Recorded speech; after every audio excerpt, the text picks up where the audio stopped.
Mystery gifts! Sprigatito, Fuecoco, or Quaxley? Which one did you pick, sis? I picked Fuecoco, but I wish I could adventure with the other two as well. I've got all three of them. Oh, very nice. All three? And with their hidden abilities. No way, but how? Transfer a Pokémon from Pokémon Scarlet or Pokémon Violet to the Nintendo Switch version of Pokémon Home, then you can get all three Pokémon with their hidden abilities as mystery gifts in the mobile device version. Cool. You can get other mystery gifts too, like this. Log the first 890 Pokémon in the National Pokédex, and you can get an original color Magearna. Seriously? I wish I'd known about this sooner. Download Pokémon Home to get started.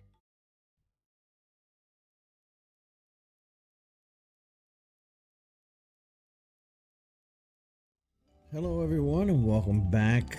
We are still taking a look through my Pokemon Home storage. Today we're gonna take a look at this old gimme ghoul here in a Cherish Ball. I believe I showed this to you guys before. But we also have Pelipper now. This distribution just went live today. Good old Cherish Ball that I hate so much. Alright. I am still trying to get all of the achievements in the mobile app of Home though, so I need as many Cherish Ball Pokemon as I can get. But we recently went on a tour. We looked through all of the Pokemon that we had collected. Gens 1 through... where did we leave off? 6? I want to say, yeah. And we were going to start looking through 7. Which no, we did 7. Right, we talked about Magearna all the way to Meltan. So, Meltan and Melmetal was their way of like tying into Pokemon Go. You'll see the Go logo up there in the corner. Of course, I transferred them through Let's Go Pikachu instead of directly through Go, so they don't have that annoying Go bubble above their head here, which is something I'm not a fan of, because it's not something they do for any other Pokemon. And I think it's Game Freak's way of kind of being shady to Pokemon Go in a lot of ways. Some might say it's just an ease of like being able to differentiate between who came from what and where, but I don't. I think it's shade. All right, and then of course you have Gen 8. Nothing really special to write home about. This is where we entered. This is the Pokemon Sword and Shield era. The first time Pokemon was on the big screen, you know. Up until now, Pokemon had always been a handheld thing, but now we are with the Switch, which is a hybrid. It could be television or handheld, and I think that's pretty exciting. I've always been a big fan of the Switch.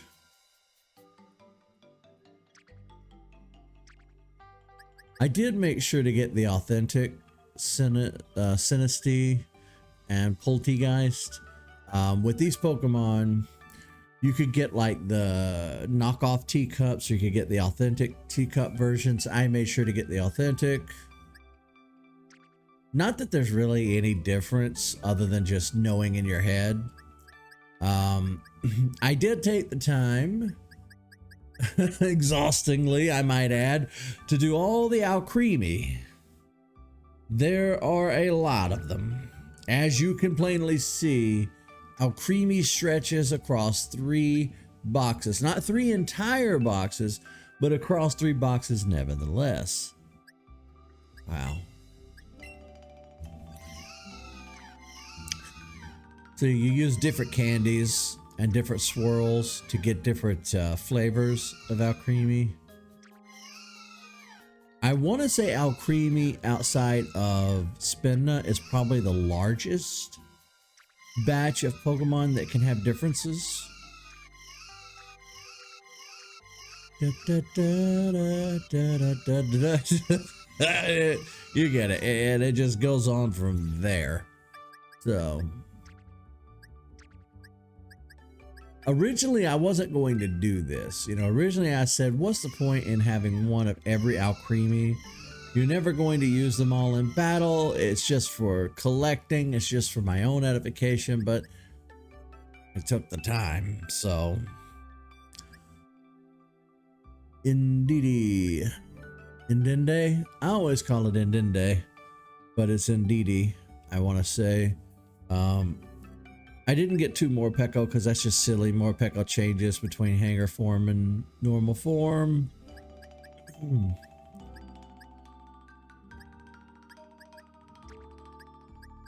And of course we get into the DLC.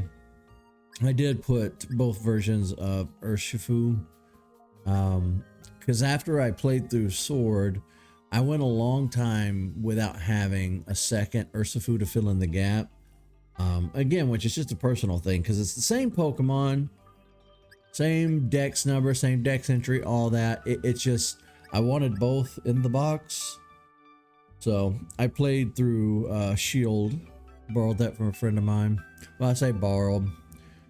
When you put your friend's login information and their like Nintendo account on your Switch, you can play the games that they have purchased through the Switch eShop, and that's what I did. I played through Shield that way, which it did give me the chance to get both of the new Reggies and both of the horse Pokemon that belong to Calyrex. So that was nice to be able to fill in the gaps. Then, of course, I originally did bring over the Hisui forms from Legends Arceus, but again, since this is supposed to be my journey and a more personal journey of me catching them all, obviously I didn't go back in time to an ancient civilization, so I decided not to keep any of the Pokemon from Legends Arceus, and thankfully they made them available with Scarlet and Violet, so I was able to go in and fill in those gaps. Ooh, then there's the Blood Moon Ursaluna. One of my absolute favorites. I've always loved Ursula. Then Ursaluna was pretty nice, pretty neat. I did the same with the Basculin. I managed to do both versions. Now I gotta do is fill in the gap from the other genie floating ghost or cloud deity thing that I can't remember the names of those things. Then of course the tour moves on with our final generation, our current generation, Gen 9. Of course, I threw all the starters in the daycare as I always do, getting eggs for them all. I did manage to get both versions of Mushold, the 3-member family and the 4-member family. I'm getting, it's to the point where I'm very adamant about if a Pokemon has multiple forms, I'm gonna want each form, even though there's really no difference, especially with Squawkabilly. It's just a color thing. I don't think there's any like inherent difference between each one.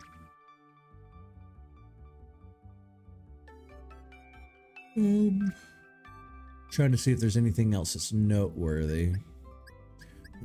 There is Dun Sparse. I did make it a point to get the 3 or is it 3 section, or I don't know how you would call that. I don't know if you call the head and the tail a section, but this one has 2 points in its midsection. This one has 3. So I definitely made it a point to get one of each. Then I did the same thing for Violet and Scarlet that I did with Sword and Shield. I bought Pokemon Sword and I bought Pokemon Violet, played through them all the way, got as many of the Pokemon as I could on my own. Then I ended up playing through the opposite version because my friend's data was on my machine and I was able to fill in all the Paradox Pokemon that were version exclusive. Now this is what I was saying about Pokemon coming from Go and having that giant geo above their head that I find very tacky and annoying and bothers my OCD greatly. But this form of Gimme Ghoul had to come from Pokemon Go. You could not get this form in Violet and Scarlet.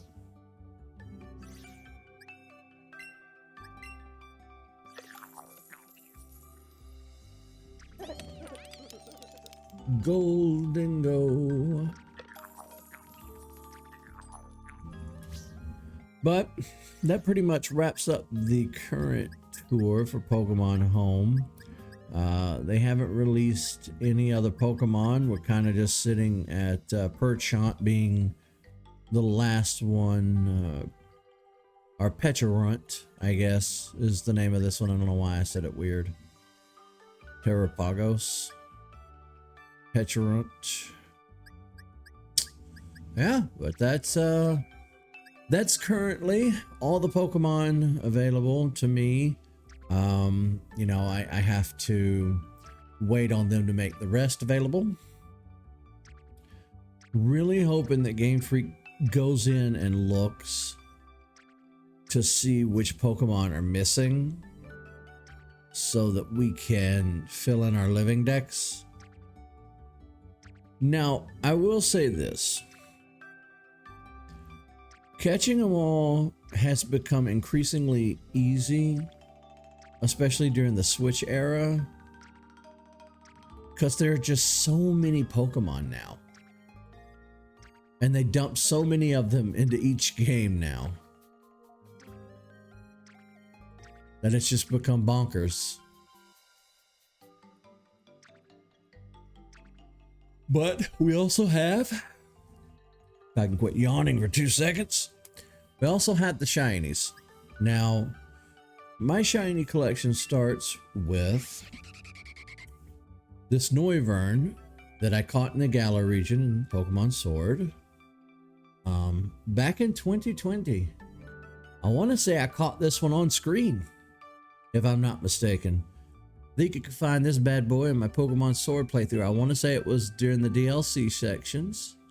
So it would have been one of the 2 DLC stories. Another Pokemon I randomly found in the Galar region. I don't know what I was doing when I found it, but then we get into Pokemon that I found post Violet. I want to say this was the first shiny I found for Pokemon Violet. And then, of course, you know, that's pretty much it. The rest of these were all caught in Pokemon Violet. I have a love disc that goes here, but it's currently with another trainer. They were going to throw all the ribbons on there for me because I just couldn't be bothered to do it myself.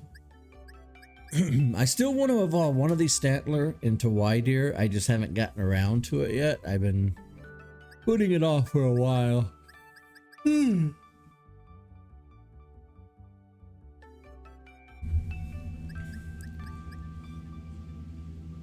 I think I have 2. Yeah, I have 2 different red Gyarados.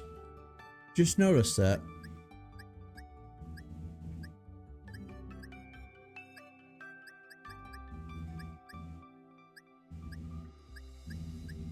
Of course, this shiny Meloetta just recently was released. If you finished, I want to say all of the Pokedex in Home, or it was all the Scarlet and Violet Pokemon, I want to say, in your Home Pokedex, I think you were able to get the shiny Meloetta. And then I randomly found this Ghastly during our Halloween excursions. Then there's my trade box, and that's pretty much it. I have the shiny Shaman for Go. I wanted to trade this to a friend of mine, but I don't really think that they're playing Pokemon as much anymore, if at all. So it's just kind of sitting here. The rest of these guys I brought over from Pokemon Go to be trade fodder. These are special Pokemon that were events. They had their hidden ability. I don't remember how I got these. I want to say they were just given out through Mystery Gift and Scarlet and Violet. No, it says they have their normal abilities. Their Terratites might have been something special. Hell, I don't know. I don't keep up with that nonsense. Not at all, I don't. All of these are currently in my Wonder Trade box. I should probably open the mobile version of Home and let that trade go through so I can clear that out. But yeah, those are my shinish. I know that a lot of people have more extensive shiny collections than I do, but I don't really necessarily just sit and shiny hunt. I have a few times, but not often.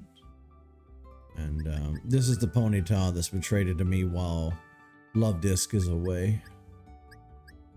And, yeah, I think that about wraps up today's tour in Pokemon Home. When we come back next time, we're going to start taking a look at the exit without, and we'll save changes. I don't know if I moved anything around. When we come back in to do another Pokemon Home segment, we're going to switch things over and start taking a look at things on the mobile side, because that's about all I can do. Actually, I take that back. There's one other thing we can do. My bad. I want to say somewhere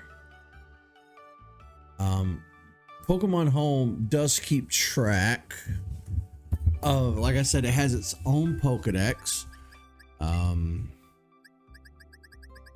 Obviously we have caught everything there is to catch. Even the stuff that I'm missing from my living decks have like touched base here at Home to fill in the gap. I don't know when they're gonna fix that. Those should be tied into Gen 7. Enamorous. That was the thing's name that I couldn't remember. Yeesh. Oh, and one last thing before we go. The research tasks. All right, these are the achievements that can be found in the console version of Home here. And there are some for each game. Kanto tasks. They're pretty self-explanatory. You find the Pokemon from each area.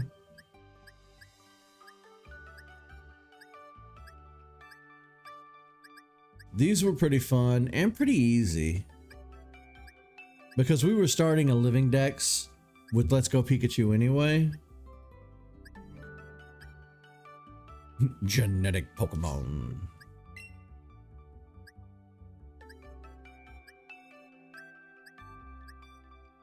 You get it.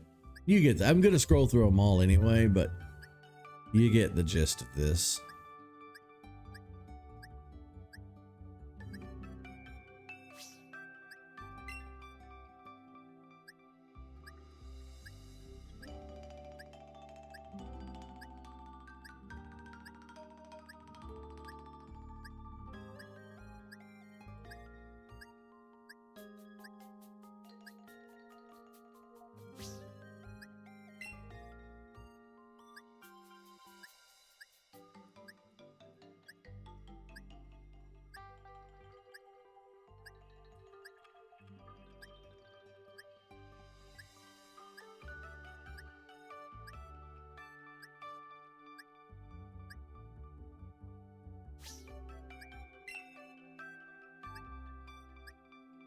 Now, I'm going to assume that when Legends ZA comes out next year, it'll add a whole new section to this.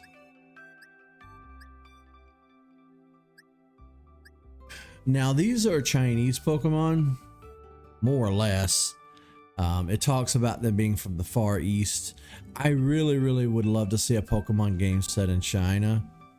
I think that Pokemon is too heavily centered around Japan, around the Japanese, and I would like to see Pokemon from various parts of the world represented. Because look at these designs.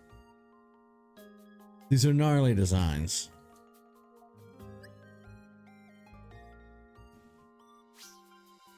Okay, but yes, when we come back in the next episode, we will be taking a look at the mobile version of Home.